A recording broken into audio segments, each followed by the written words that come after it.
Ô glória! Paz de Cristo, igreja. Como é que vocês estão? Eu acho que alegres, né? Depois dessa introdução aí com o Johnny, não tem nada melhor pra gente dizer do que alegria, né? Ô povo bonito, eu amo vocês, vocês sabiam? Eu amo vocês, cara. Olha. Aí, ó. De quem? Eu? Na tua? Rospato? Ô, glória. Gente, ó, pode dizer pra vocês, pros irmãos que não têm vindo às reuniões de oração, vocês estão perdendo tanto, que até arroz de pato nós tivemos na terça passada. E não tava bom, tava muito bom. Pato de... Segundo o Anderson, passou a noite fazendo barulho lá na panela, né? Fugindo. Mas Deus é bom, gente. Eita, Deus, revela mesmo. Revelamento. Gente, seguinte. Vamos falar uma mensagem um pouco diferente hoje. Eu peço que os irmãos abram comigo a Bíblia lá em João 15, do versículo 11 até o próprio 15.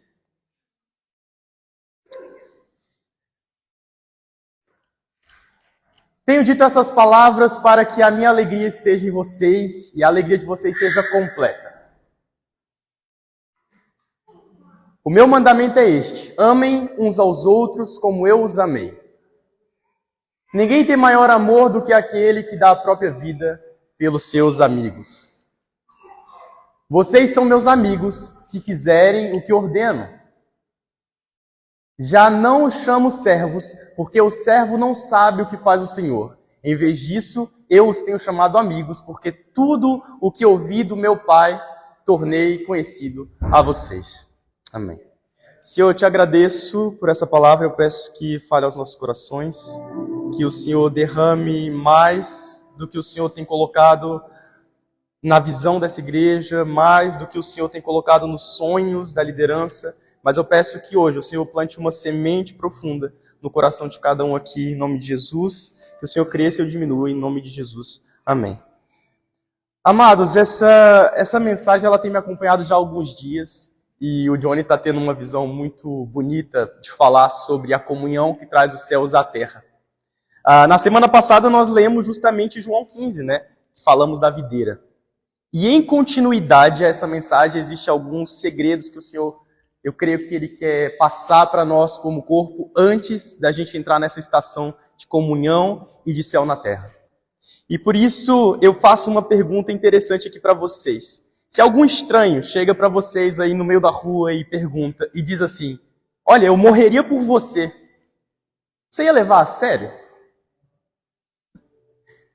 Por quê? Porque é um estranho, né? A gente não conhece a vida daquela pessoa, se é um maluco que fala da boca para fora, se existe alguma motivação para ele realmente dizer para você que morreria por ti. Ou é só um doido, ou talvez alguém muito cheio de Deus, assim, que queria dar uma mensagem, mas ainda assim a gente desconfiaria.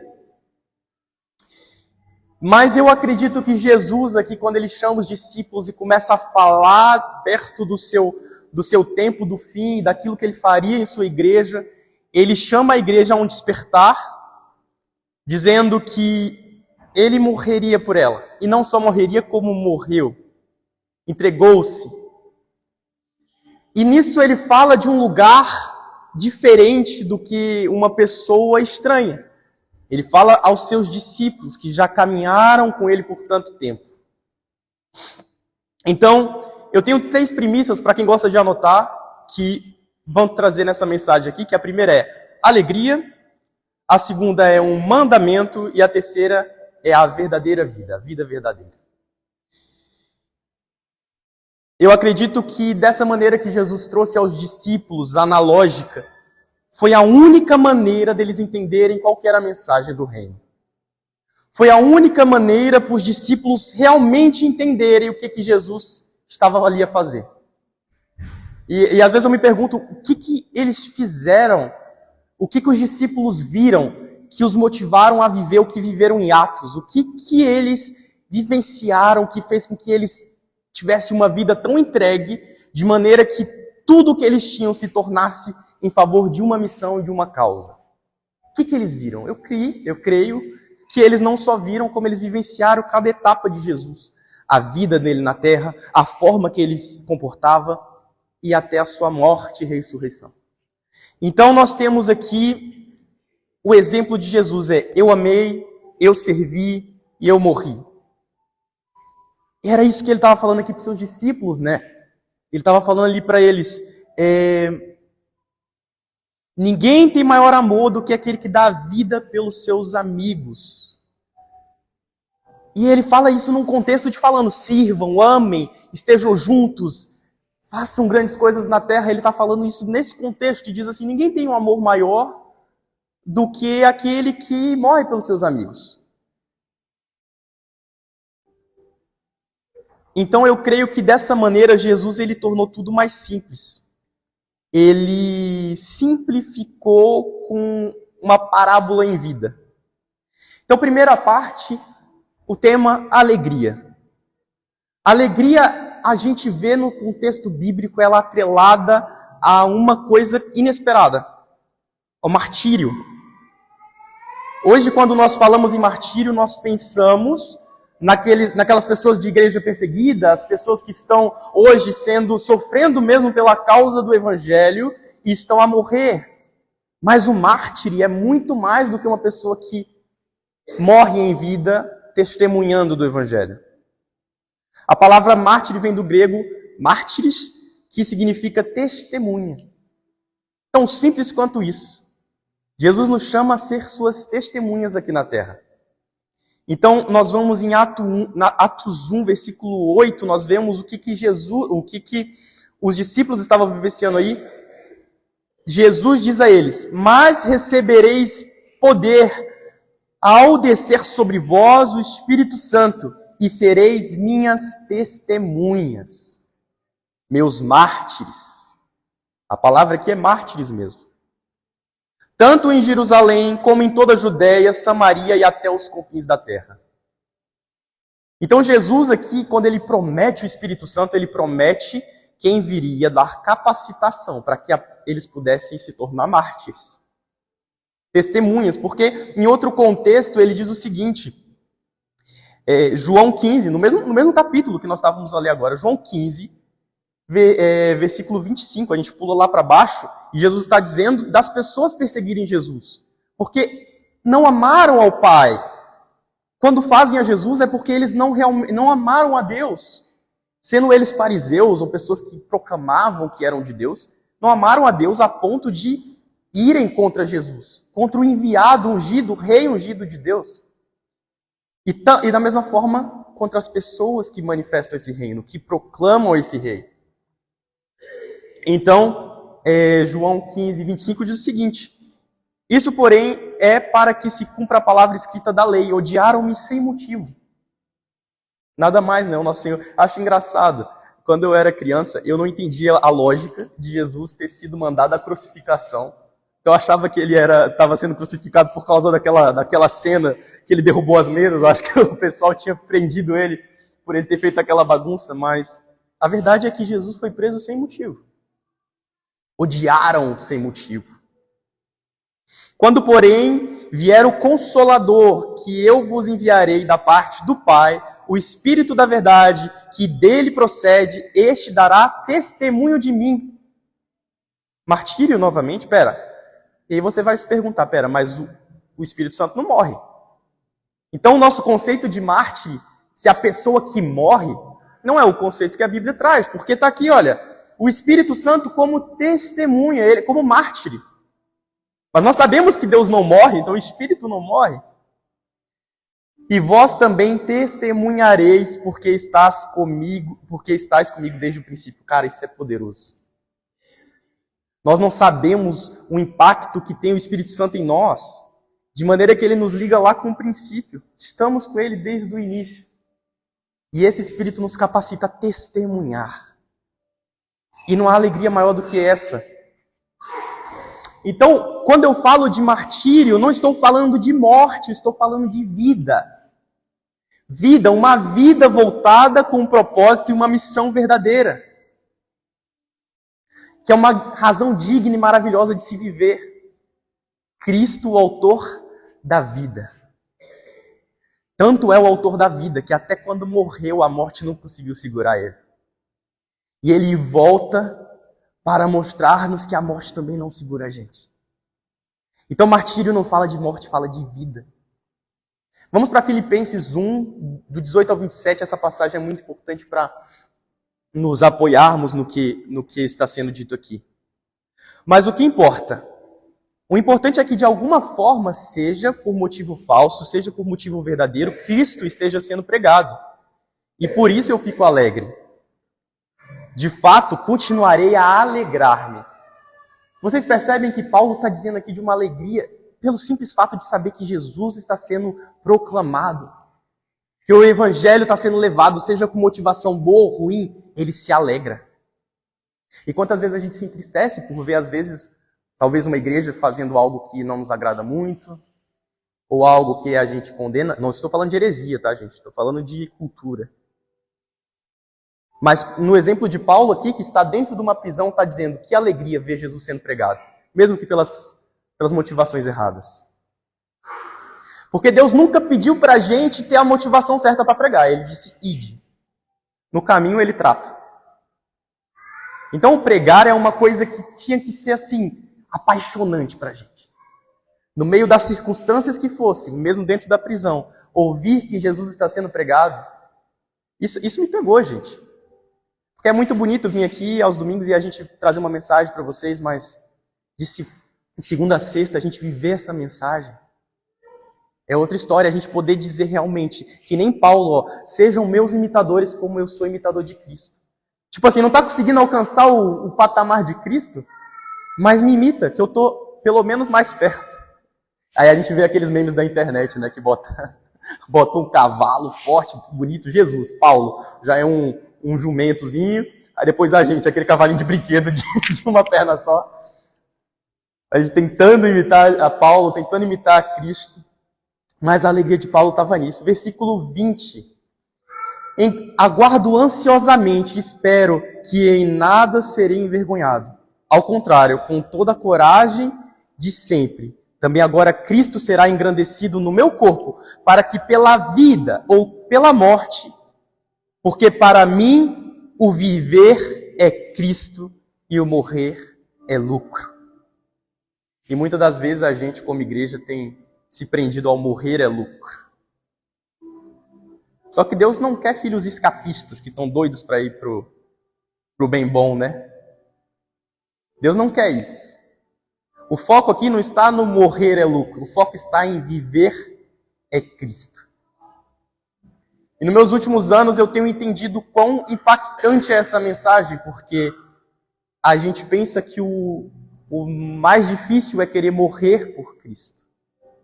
Mas eu digo para vocês que o mais difícil é querer viver por Cristo. Porque no momento de aflição, de depressão, de tristeza, a morte, ela parece saborosa.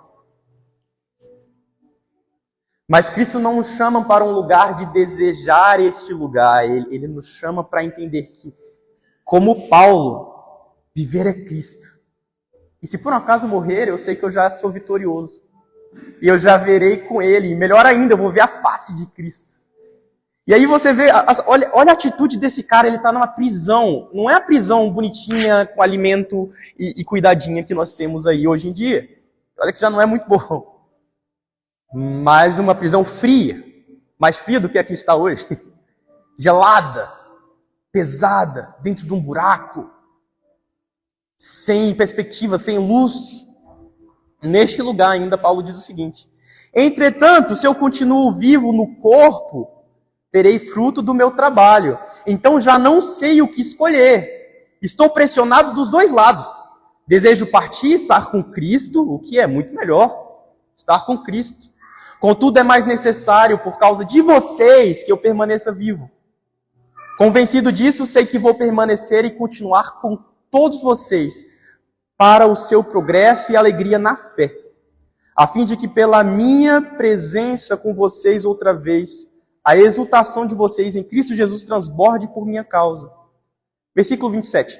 Não importa o que aconteça, vivam de maneira digna do Evangelho de Cristo, para que assim, quer eu vá e os veja, quer apenas ouça a seu respeito, na minha ausência, fique eu sabendo que vocês permaneceram firmes em um só espírito, lutando unanimemente pela fé evangélica.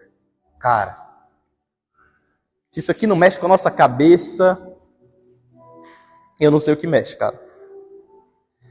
Porque é um nível de, assim, Paulo ele queria estar com aquele povo para poder edificá-los, fazer parte, ter comunhão, como nós dizemos, mas ele sabia que não tinha essa possibilidade.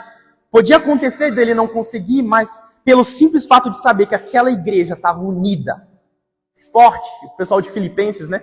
Estavam fortes, unidos e por uma causa do evangelho, ele já estava com uma alegria imensa e queria que eles estivessem alegres por isso.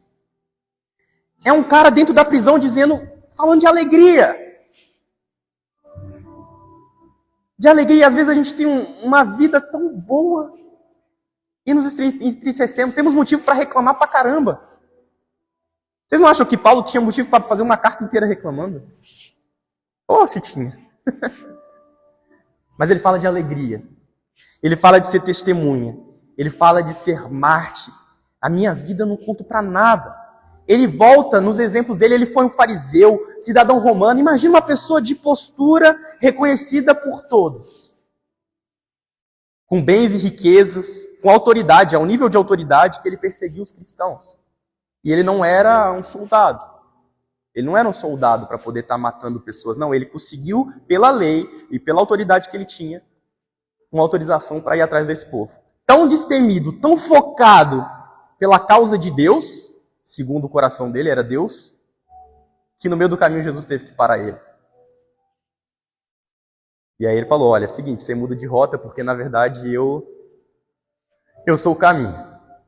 E Paulo larga tudo. Tudo.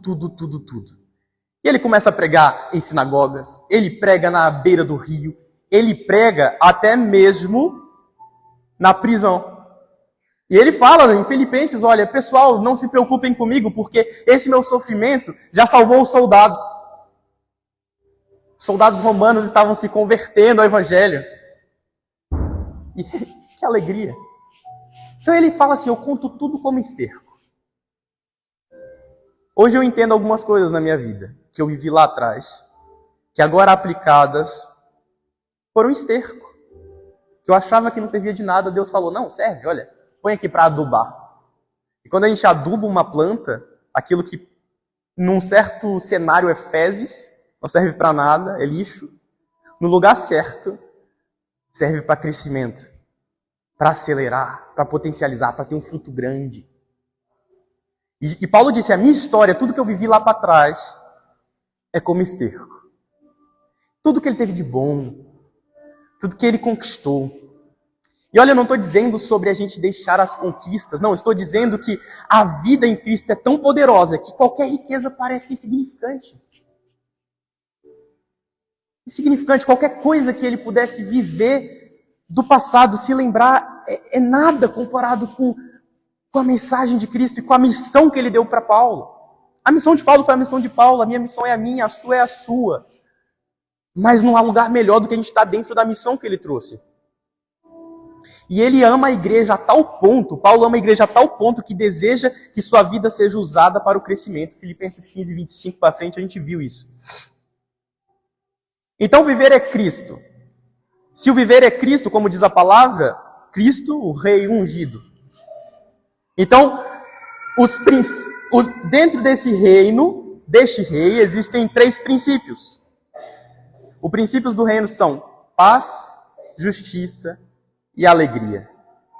Então, se a gente fala de martírio, a gente não fala de tristeza. Eu assisti aquele filme do Paulo, é bonito. Para os irmãos carecas, Paulo era careca, provavelmente, segundo estudiosos. Então, olha, a unção, se tiver aí, se a unção tiver aí, tem gente ungida aqui. Paulo posicionado ali naquele filme, ele parece tão triste, abatido. Eu não acredito nesse Paulo, gente. Eu não acredito pelo que ele escreve, não me parece. Por mais que ele estivesse sofrendo, e realmente a circunstância dele é sofrida, eu não imaginei ele como aquele filme, tipo, ai, tô doido pra morrer porque eu não tô suportando mais, não. Era ele pregando para o soldado, falando, cara, os soldados olhando para ele, como é que você pode estar bem? Como você está com um semblante alegre no meio dessas circunstâncias? E Paulo, minha alegria é muito maior. A minha alegria ninguém pode roubar. A minha alegria, a palavra diz o seguinte, nem a morte, nem a vida, nem principados, nem demônios, nem potestades, nem governo algum pode tirar. Isso é loucura, cara. Por isso que a palavra, o evangelho de Jesus é loucura para os homens, mas é para os que creem. Então, se o princípio é paz, justiça e alegria, eu creio num Paulo que estava alegre em todas essas circunstâncias. Filhos com propósito e paixão. É isso que Deus quer. Propósito e paixão no nosso coração. O que fez Paulo morrer por Cristo não foi o poder da morte, mas o poder de saber que ele vive e que no final tudo vai ficar bem, porque ele é o ômega, ele é o fim. E novamente ele é o início. Então tudo o que ele tentou ser antes, Paulo, tudo o que ele era e tudo o que ele ansiava ser, apontava para Cristo.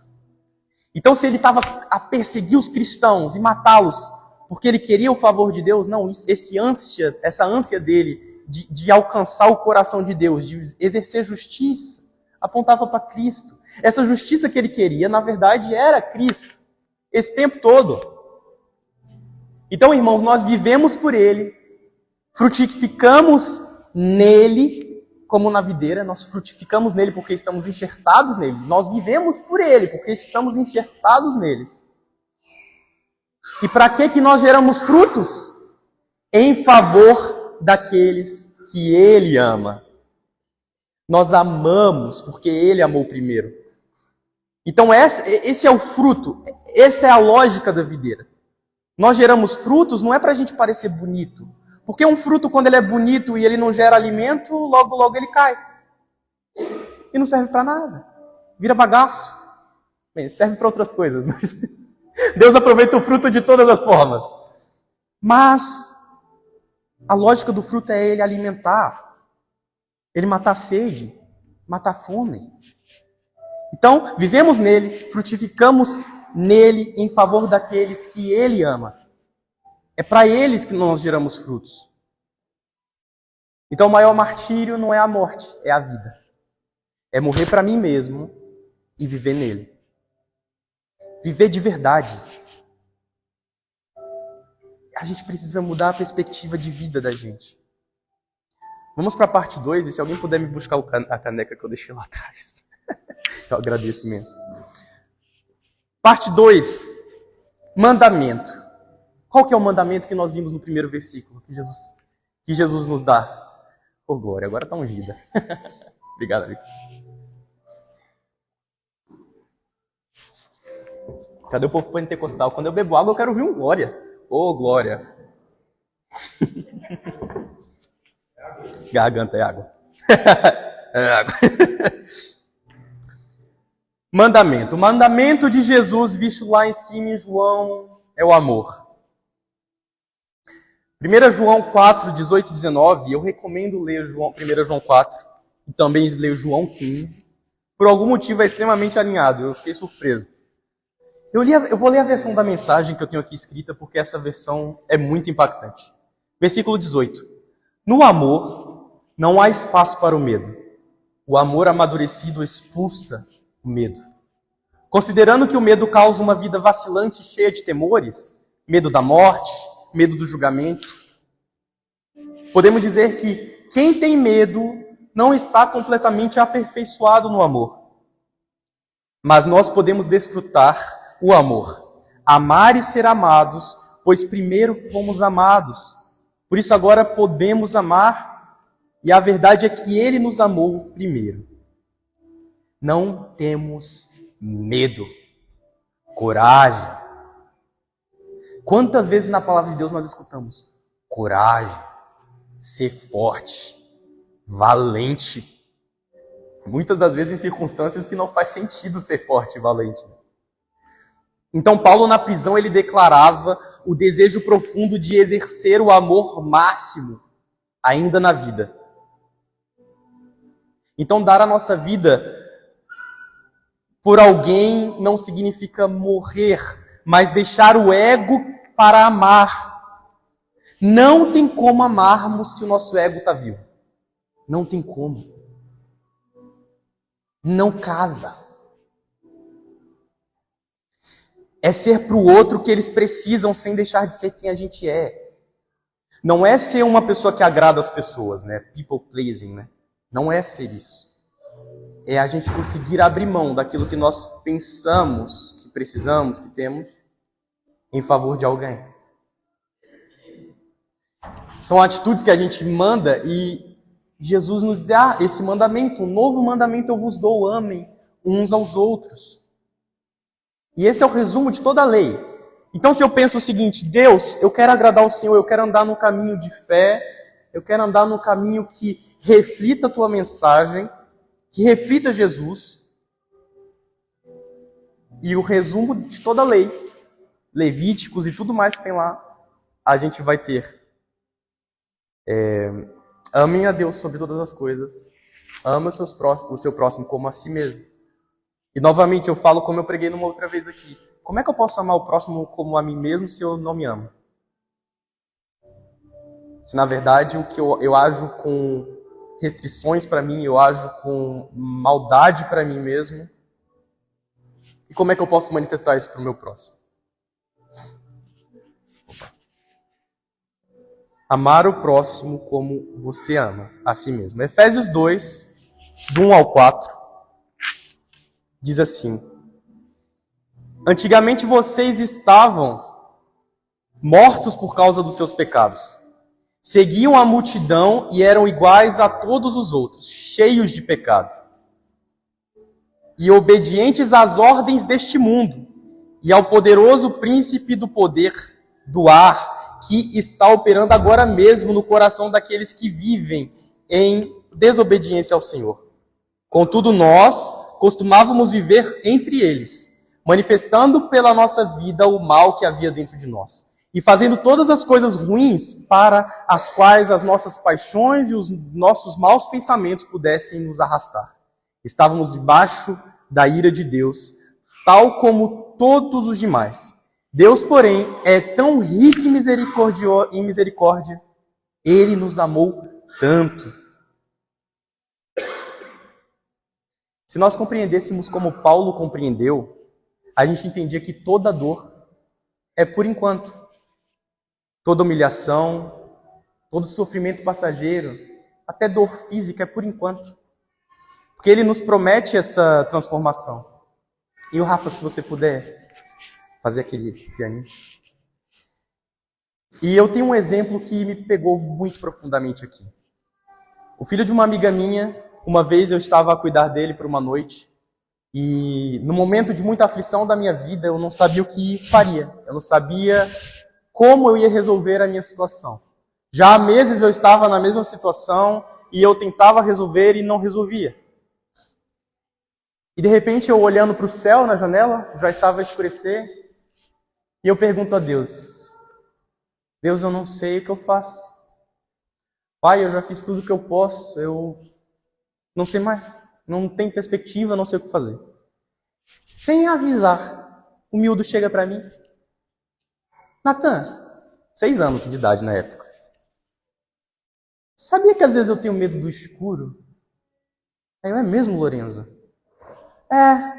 Mas eu não tenho medo quando eu estou no colo do meu pai. Aqui, né? Chega, suou os olhos.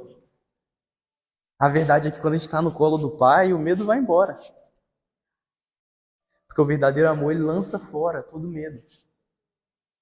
E a palavra diz, o que nos separará desse amor? Seja tribulação, angústia, perseguição, fome, nudez, perigo, espada.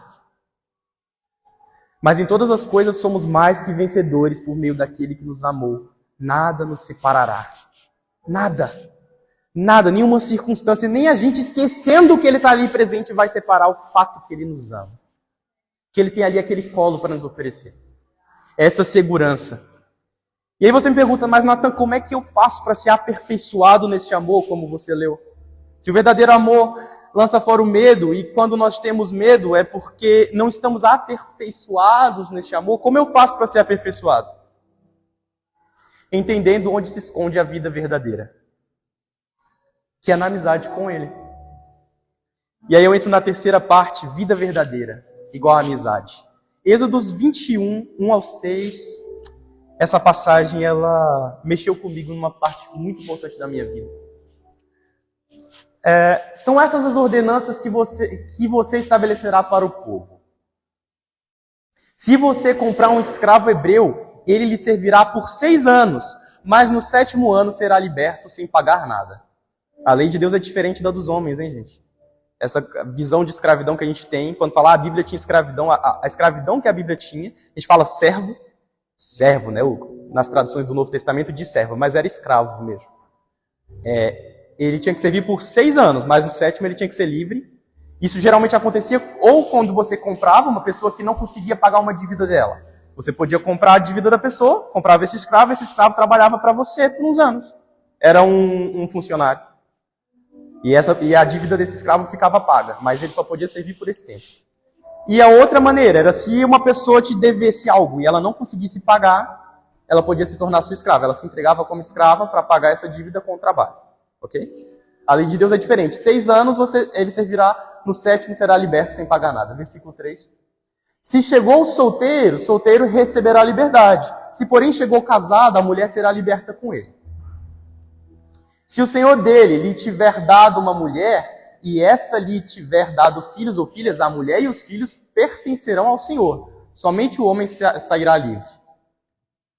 Se, porém, o escravo declarar, eu amo o meu senhor, a minha mulher e meus filhos, e não quero receber liberdade.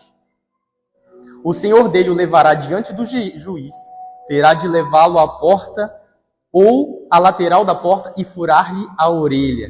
Assim ele será seu escravo por toda a vida. Vou fazer? Eu acho que era só teu 6, não, meu? É, só teu 6. O escravo da orelha furada. Quando eu ouvi essa analogia, cara, transformou muito minha maneira de pensar. Naquela época, então, se um escravo, você encontrava ele com uma orelha furada, você sabia que esse aí é alguém que amou o seu senhor. Não é amar por interesse, mas imagina você 6 anos com uma pessoa, a intimidade tão grande, e você encontra um patrão ali, um senhor bom, bondoso, um amigo. Depois de 6 anos ele fala, quer saber, eu vou continuar servindo, eu vou ser parte dessa casa. E ele furava a orelha. Então ele não ficava livre como os outros, para ter a vida normal dele, não, ele fazia parte daquela família agora. E o escravo da orelha furada, cara, é tão incrível, porque olha só, quando Jesus diz pra gente, eu já não vos chamo de servos, eu chamo de amigos. Amigo da palavra em grego philos, que diz, primeiro, amigo, ser amigável a alguém, desejar a ele tudo de bom. Amigo, sócio, aquele que se associa amigavelmente com alguém, um companheiro. E por último, essa aqui, um dos amigos do noivo, que em seu favor pediu a mão da noiva e prestou a ele vários serviços na realização do casamento e a celebração das núpcias. Sabe aquele teu amigo que você confia nele até a tua família? Aquele que é tão próximo, que foi teu padrinho, que esteve contigo e está contigo em tudo. Vocês podem ficar meses sem conversar e quando conversa parece que são irmãos. É esse nível de amizade que Jesus chama a gente. Eu já não chamo vocês mais de servos. Vocês furaram a orelha. Eu chamo vocês de amigos. Vocês falaram, não, eu quero servir esse Senhor. E eu digo para vocês, você não é meu servo, você é meu amigo. Tá aqui, coladinho. Do jeito que o Ricardo e o Marcos abraçam assim. Amigo. Próximo do peito. Por isso ele conta contigo. Por isso Jesus conta contigo. Não para viver uma religião com ele. Não para adorar e o Senhor é bom. Não, ele conta contigo para ser amigo. Para contar segredos. Não só os seus para ele, mas você saber os segredos dele. O que Deus tem planejado para a Brunheira? O que Deus tem planejado para Portugal? O que Deus tem planejado na tua vida? Um amigo próximo sabe os segredos. Ele faz parte. Então, num momento muito profundo, de muita dor na minha vida, eu desejei a morte. Desejei profundamente. E estava muito bem com Deus, gente. Estava vivendo literalmente naquela semana, eu estava profetizando. A gente teve um evento incrível. Eu estava profetizando a vida das pessoas e as pessoas diziam, nossa, faz sentido que só Deus sabia isso, eu não contei isso para ninguém. Então não era falta de espiritualidade, não era falta de vir para a igreja. Inclusive eu passava quase a semana inteira na igreja. Mas eu desejei a morte, profundamente. E um certo dia, em oração, clamando a Deus, eu tive uma visão. Jesus bem perto de mim, bem perto. Mal vi o rosto porque é muito brilhante. E ele me disse, filho, eu morri para que tu tivesse vida. Por que tu queres morrer? Eu morri para te dar vida. Vida abundante. Sabe o que é vida abundante? É vida na vida, na vida. É muita vida para ser negada. Isso olhando nos meus olhos. Então hoje nós precisamos entender que Cristo quer que a gente viva de verdade. Não é acordar de manhã e dormir à noite mais um dia. Acordar de manhã e dormir à noite mais um dia. Não! Ele tem propósitos para a tua vida. Ele tem propósitos. Ele tem sonhos. Alguns já estão até no teu coração, só que estão tão dormentes que você nem se lembra. Ele tem sonhos. Ele fala, olha, não é só isso. Não é só isso, tem muito mais. Às vezes a gente precisa ter, sabe, às vezes parece que Deus está em silêncio, mas é porque Ele está falando tão baixinho. Já viu aquela pessoa que tem uma voz baixa que você tem que botar tem que falar bem pertinho para poder ouvir? Às vezes Ele está falando baixinho de propósito para ver se assim você chega mais perto e pergunta. Ah, Deus, não entendi, o que é? Lê mais um pouco. Volta um capítulo. Busca mais. Bota um despertador, vamos orar. Fala comigo, ele está aqui o tempo todo. Cara, eu tenho tanta coisa para te falar. Eu não quero só ouvir Deus, obrigado por esse alimento. Oh, Deus, obrigado por esse dia, amém. Não, Ele quer te contar coisas. Ele quer que você esteja tão cheio dele que você consiga ser testemunha dele onde você estiver. O seu modo de agir, nas palavras ou não. Então confia, Ele prometeu a paz, a presença e que estaria com você para sempre. Enquanto eu preparava a mensagem, eu estava ouvindo uma banda que eu gosto. E não recomendo os irmãos ouvirem não para não assustar. Que é For Today. E a música dizia o seguinte: você pode me matar. Não, você não pode me matar porque eu já estou morto. Eles não podem ver, mas eu sirvo a um rei verdadeiro. Então a nossa causa é saber que nós já fomos crucificados com Cristo. Já morremos. E nascemos de novo. Agora nós somos seres vivificados. Nós temos acesso a tudo aquilo que Adão tinha lá no jardim. A essa presença diária. A esse poder, esse domínio, essa capacidade de dominar sobre todas as circunstâncias. É tudo sobre viver por Ele, que é nosso melhor amigo, que te diz hoje, eu morreria por você. Não só morreria, como eu morri. Para que vocês tenham vida, e vida, muita vida, vida abundante. Então eu quero concluir que a gente possa reler o primeiro versículo que nós lemos, agora com toda essa perspectiva. Eu garanto que vai ser um novo olhar. João 15, do 11 ao 15, diz assim: tenho dito essas palavras para que a minha alegria esteja em vocês, e a alegria de vocês seja completa. O meu mandamento é este: amem uns aos outros como eu os amei. E ninguém tem maior amor do que aquele que dá a própria vida pelos seus amigos. Vocês são meus amigos, se fizerem o que ordeno. Já não chamo de servos, porque o servo não sabe o que faz o Senhor.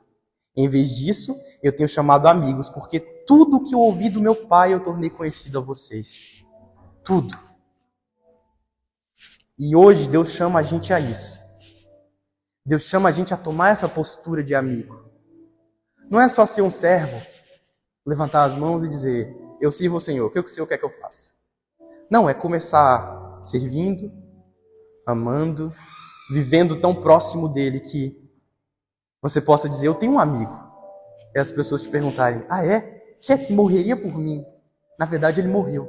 Caramba, você tem um amigo que morreu por você? Aham. E ele é tão meu amigo que ele não só morreu por mim, como ele voltou para me buscar. Ele voltou, ele falou, não posso ficar morto não, que eu preciso dele do meu lado.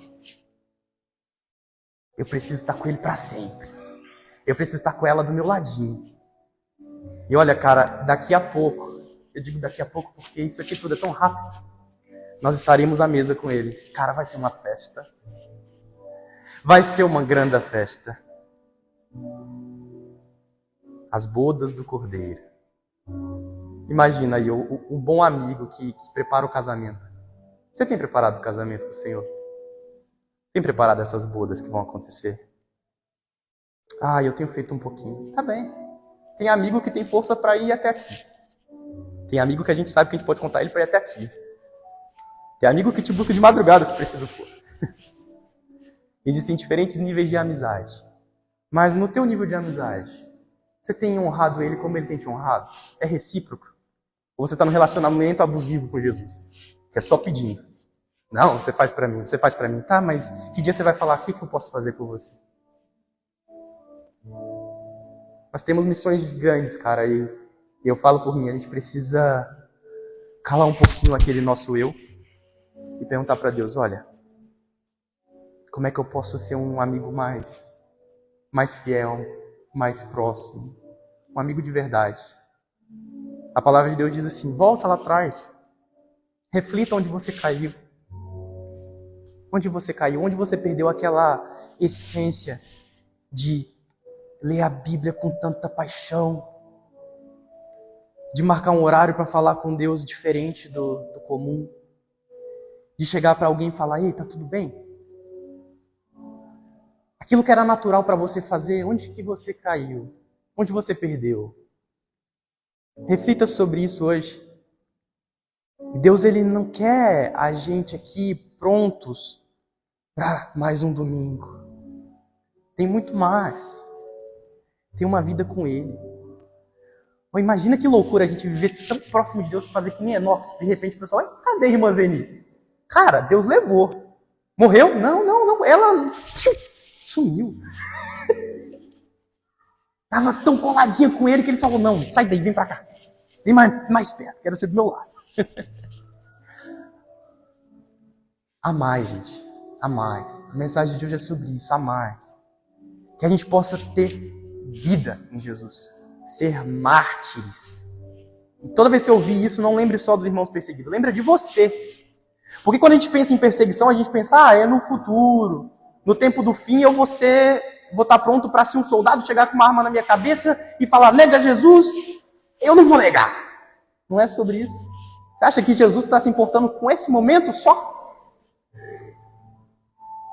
A morte do justo é a alegria para ele, que ele sabe, mas ele não está esperando o momento que você não vai negar ele perto da morte. Não, ele está esperando o momento que você vai dizer sim para ele todos os dias da sua vida. Claro, a gente fala que assim, quando o pecado vem, a gente diz não, a gente está dizendo sim para Jesus. Sim, mas sim para ele, muitas das vezes, é falar, Deus, minha vida é sua, toda sua. Toda. Todas as áreas. Não é só minha área religiosa, minha área de espiritualidade. Não.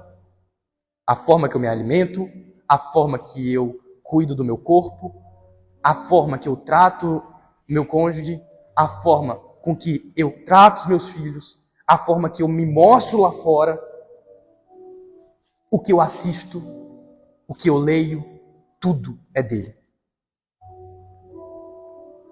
E tudo isso sempre traz consigo um propósito.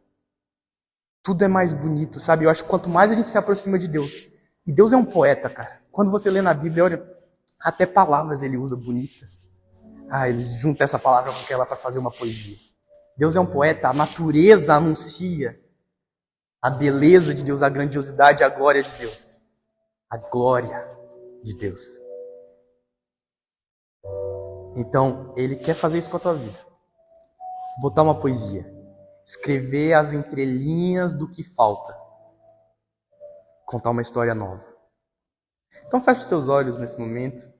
Vamos pedir a Ele que possa revelar no coração de cada um. No que a gente ainda não se tornou testemunha. E que o Espírito de Deus venha capacitar cada um aqui.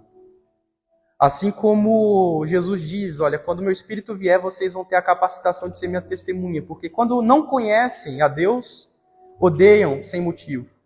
Por isso que os que estão lá fora estão como estão e a gente pode descansar nessa sabedoria, que o Espírito de Deus nos revela Jesus e Jesus nos revela o Pai.